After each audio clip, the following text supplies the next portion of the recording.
یہ ظالم آج اپنے آپ کو کہہ لے کچھ بھی، ان کو دقت اسی بات سے ہے کہ جن کو ہم نے غلام بنا کے رکھا تھا، کتا میرے دروازے میں بیٹھتا تھا، دلت نہیں بیٹھ پاتا تھا، دلتوں کو گلے سے اگر کسی نے لگایا ہے کہ یہ مسلمان ہے، اسی مسلمان کا کام تمام کرو۔ میں آپ کو یہاں سے باور کرانا چاہتا ہوں، میں ہندوستان کی دلت آبادی کو پیغام دینا چاہتا ہوں، میرے دلتوں سن لو، جب بھی کوئی ڈاکو کسی بستی میں آتا ہے تو وہاں کے طاقتور آدمی پر پہلے حملہ کرتا ہے تاکہ طاقتور آدمی پر حملہ کر دے، تاکہ دوسرے لوگ ڈر اور خوف کی بنیاد پر ہمارے سامنے میں سر جھکا دیں۔ یقین جانو آج وہ ہمارے جان کے لالے پر پڑے ہیں، آج ہماری ٹوپی سے ان کو دقت ہے، آج ہماری مذہبی قدروں سے ان کو دقت ہے۔ میں اگر یہاں فنا ہو گیا تو تم بھی باقی نہیں رہو گے، اگر اپنی بقا چاہتے ہو تو مظلوموں متحد ہو جاؤ، مظلوموں کے اتحاد کا نام ہی اتحاد مجلس اتحاد المسلمین ہے، یہ پیغام لیتے جاؤ۔ میں آپ تمام تر غیرت مند نوجوانوں سے بھی کہنا چاہتا ہوں، میرے نوجوانوں، اس وقت ہندوستان میں جو حالات ہیں، کانگریس نے جو ہماری شرارت کی ہے، یقیناً ہم اسے فراموش نہیں کر سکتے، لیکن اللہ کا شکر ہے کہ بیرسٹر اسدالدین اویسی جیسا ایک سرمایہ ہمارے درمیان میں ہے۔ میں اکثر کہتا ہوں کہ بابری مسجد کا انہدام، گجرات کے دنگے، بے قصور نوجوانوں کی قید و بند کی صحبتیں، ان کی گرفتاریوں نے پورے ہندوستان کے مسلمانوں کو خوف زدہ کر دیا تھا، ہمت غائب ہو گئی تھی لوگوں کی، سر تھا جھکانے کے لیے تھا، سر اٹھانے کے لیے نہیں تھا۔ ایسے بہت ہی مغموم خوفناک حالات میں ہمارے لیے جو ضرورت تھی، ہیرے اور جواہر کی ضرورت نہیں تھی، توپ و تفنگ کی ضرورت نہیں تھی، شمشیر و سنا کی ضرورت نہیں تھی، اگر ایسے وقت میں ضرورت تھی تو احساس کمتری کے سمندر میں ڈوبنے والوں کو ہمت اور حوصلے کی ضرورت تھی۔ یہ ہمت اور حوصلہ دینے والا اگر کوئی ہمارے درمیان میں آئے تو بیرسٹر اسدالدین اویسی آیا ہے، جس نے پیغام دیا کہ مسلمانوں، تو گردن جھکا کے جیتا ہے، تیرے باپ دادا کی روشن تاریخ رہی ہے، جا کے امرتسر میں ابھی بھی دیکھ لو، جلیانوالے باغ میں وہاں جتنے بھی مارے گئے تھے پٹھان، وہ تمہارے خاندان کے لوگ تھے، اور ان 75 لوگوں میں جو مارے گئے تھے کسی کے پیٹھ پر گولی نہیں تھی، سب کے سینے پر گولی تھی۔ تمہارے باپ دادا نے اس ملک کو قربانی دے کر آزاد کرانے کا کام کیا ہے، تم کو خوف زدہ ہونے کی ضرورت نہیں ہے۔ دلیلوں کے ساتھ گفتگو کرو اور سر اٹھا کر بات کرو، نہ کربل میں، نہ مقتل میں، نہ شاہ کے آگے مومن جھکتا ہے فقط اللہ کے آگے۔ اس نے ہماری گردنوں کو اونچا کرنے کا کام کیا ہے، اور آج ہم تعلیمی اعتبار سے پسماندہ ہیں، سرکاری ملازمتوں میں ہم کو نکالا جا رہا ہے، ہمارے کاروبار لوٹے جا رہے ہیں، ہماری بیٹیوں کو ذلیل کیا جا رہا ہے، ہمیں مشرکانہ جملے بولنے پر مجبور کیا جا رہا ہے۔ اے نوجوانوں، تمہیں گھبرانے کی ضرورت نہیں ہے، تاریخ نے ان سے بڑے بڑے ظالموں کو دیکھا ہے، یہ مودی کیا، مودی سے بڑے بڑے ظالم آئے، ہم نے حامان کو دیکھا ہے، نمرود کو دیکھا ہے، فرعون کو دیکھا ہے۔ یقین جانو فرعون غرق ہو جائے گا اور موسیٰ دریا پار کر جائے گا، خوف زدہ ہونے کی ضرورت نہیں ہے، لیکن ضرورت اس بات کی ہے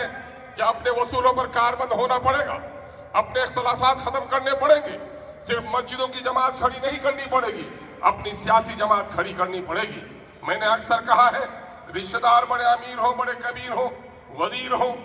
اگر انتقال کر جائے بچہ یتیم نہیں ہوتا، بچہ جب بھی یتیم ہوتا ہے، باپ غریب ہو، ٹھیلا چالک ہو، جس دن باپ مر جاتا ہے بچہ یتیم ہو جاتا ہے، جس طرح باپ کے مرنے سے بچہ یتیم ہوتا ہے، جس قوم کا کوئی لیڈر نہیں وہ قوم بھی یتیم ہو جاتی ہے۔ اللہ کا شکر ہے آج ہمارے درمیان میں ایک ایسا لیڈر ہے جو 36 انچ کا سینہ والا بھی مودی کے سامنے میں جب بیرسٹر اسدالدین کھڑا ہو جاتا ہے تو 36 انچ کے سینے والے کو بھی پسینہ آ جاتا ہے، اور ملک کی وفاداری میں جو جملے بیرسٹر اسدالدین اویسی بول پاتا وہ 36 انچ کا سینہ والا بھی بولنا نہیں پاتا۔ زندگی ایک بار ملی ہے، موت ایک بار آئے گی، کسی سے ڈرنے کی ضرورت نہیں۔ ہاں، ہم اس ملک میں عدل کی بات کریں گے، ہم اس ملک میں انصاف کی بات کریں گے، ظلم کے خلاف لڑائی لڑیں گے، اگر گردن کٹ بھی جائے تو پرواہ نہیں کریں گے۔ ہم ہندو اور مسلمانوں کو ایک نظروں سے دیکھتے ہیں۔ ہمارے بزرگوں نے کہا تھا، سر سید علی رحمٰ نے، یہ وطن ہندوستان ایک خوبصورت دلہن کی طرح ہے، اور ہندو اور مسلمان دونوں اس کی رسیلی آنکھیں ہیں، ان میں سے کسی ایک کو توڑ ڈالو گے تو ہماری دلہن بدصورت ہو جائے گی۔ ہند کی دھرتی کو ماں کہنے والوں، آج مسلمانوں کو للکار رہے ہو، کیا میرے بغیر یہ ہندوستان مکمل ہو سکتا ہے؟ تمہارے لیے تمہارا مذہب ہے، آج نہیں، 1450 سال پہلے